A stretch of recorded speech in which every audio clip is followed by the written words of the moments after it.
নমস্কাৰ দৰ্শকসকল আপোনালোক সকলোকে অমূল্যবাণীলৈ স্বাগতম জনাইছোঁ। আজিৰ ভিডিঅ'টোৰ বিষয় হৈছে দৰিদ্ৰতা দূৰ কৰিবৰ বাবে বিশেষ শক্তিশালী এটা সহজ উপায় আজি আপোনালোকক জনাবলৈ লৈছোঁ। উপায়টো কৰিবৰ বাবে আপোনাক লাগিব অক্ষত মানে নভঙা চাউল, এটা চিচাৰ গিলাচ আৰু লাগিব 4টা কইন মানে এটকাৰ 4টা কইন ল'ব।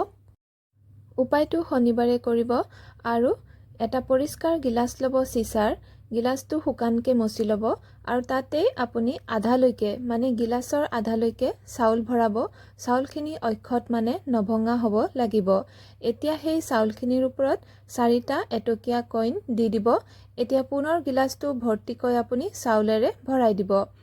মানে কইনকেইটা মাজৰ অংশত থাকিব, তাৰ ওপৰত পুনৰ আপুনি চাউলেৰে ভৰ্তি কৰি দিব। গিলাচটো এতিয়া ঘৰৰ ভিতৰৰ দক্ষিণ পশ্চিম কোণত কোনো ঠাইত লুকুৱাই থৈ দিব। যিকোনো ঠাইতে থ'ব পাৰিব, দক্ষিণ পশ্চিম কোণৰ হ'লে ভাল হয় আৰু কোনেও দেখা নোপোৱাকৈ বা কাৰো হাত নলগাকৈ থৈ দিব। এনেকৈ আপুনি 7 দিনৰ বাবে থৈ দিব।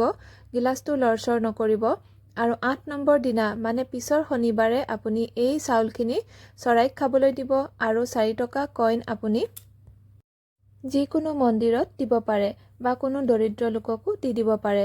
এই উপায় কৰিলে আৰ্থিক সমস্যা শীঘ্ৰেই আঁতৰি যায়। দৰ্শকসকল আজিৰ ভিডিঅ'ৰ ইমানতে সামৰণি মাৰিছোঁ। ধন্যবাদ।